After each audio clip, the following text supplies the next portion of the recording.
projetos e artigos que marcaram a época. Eu sou Newton Sebraga e aqui estão todas as revistas, centenas delas em que eu escrevi artigos e publiquei projetos.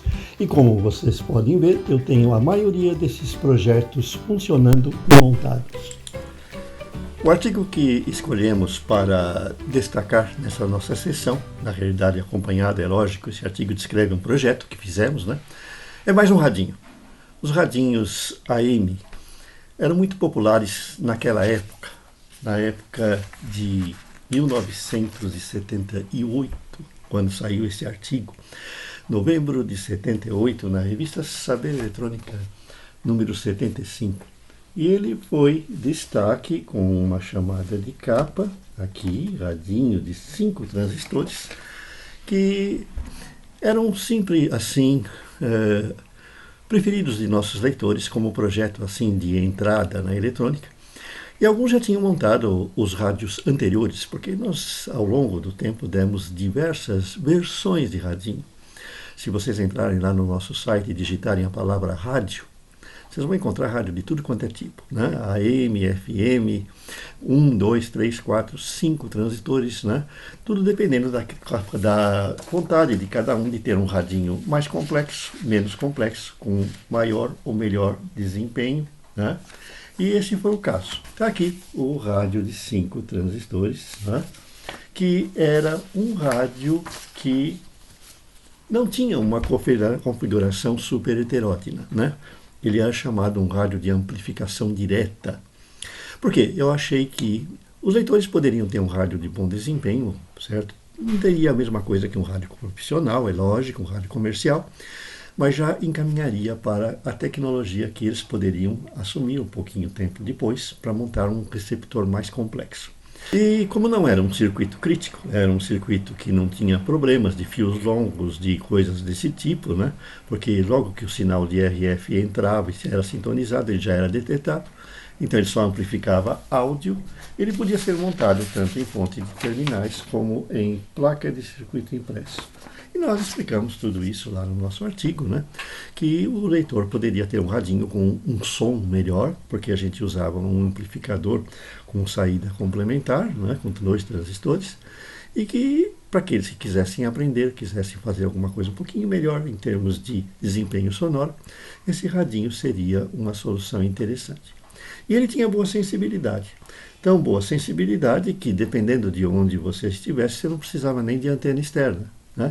A maioria dos radinhos que a gente publicava eram rádios experimentais, rádios que precisavam de uma antena. E essa antena podia variar muito. Se você morasse num local com estações fortes próximas, bastava ter um fio esticado de 1 a 2 metros e pronto, estava resolvido.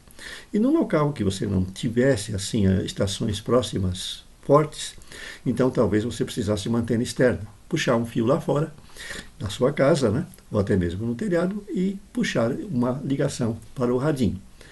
E havia os radinhos que a gente conseguia desempenho muito melhor, que poderiam ser usados sem antena, com as estações mais próximas.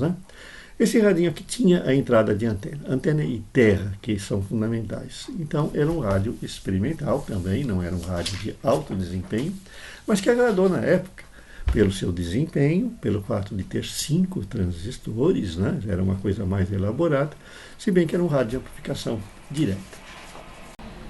Como esse rádio usa componentes simples que até hoje podem ser encontrados, você ainda pode montar numa matriz de contato. Os únicos componentes mais críticos é a bobina, que a gente dava detalhes de como que ela deve ser enrolada, e o capacitor de sintonia, que era um capacitor variável, que você podia obter de um radinho transistorizado fora de uso na sua casa. E para a bobina, você aproveitava desse mesmo radinho, o núcleo de ferrite, o bastão de ferrite para enrolar com um fio que você podia tirar de um transformador velho, podia obter de outra qualquer fonte.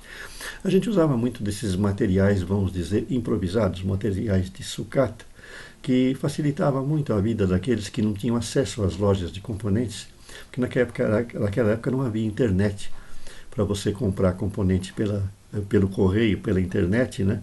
E com rapidez de entrega. Naquela época você tinha que muita gente vinha aos grandes centros, né? São Paulo e Rio principalmente, mas tinha cidades do interior que tinham lojinhas de eletrônica, né? Para comprar o básico. Então a gente não podia, naquela época, se dar ao luxo de publicar projetos que utilizassem componentes que não fossem o básico, porque isso tornava inacessível o projeto para os nossos leitores e a gente não desejava isso, é lógico, né? Então esse projeto fez bastante sucesso na época, né? E a gente tem muito mais para contar para vocês, né? Se quiserem montar, tem aí na descrição do vídeo o link lá para o artigo, né?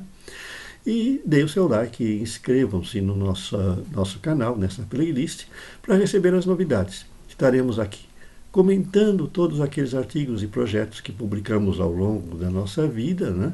Como diretor, escritor, tá? E produtor técnico de artigos que a gente revisava de outros autores, né? E até mais. Aguardo vocês no próximo vídeo.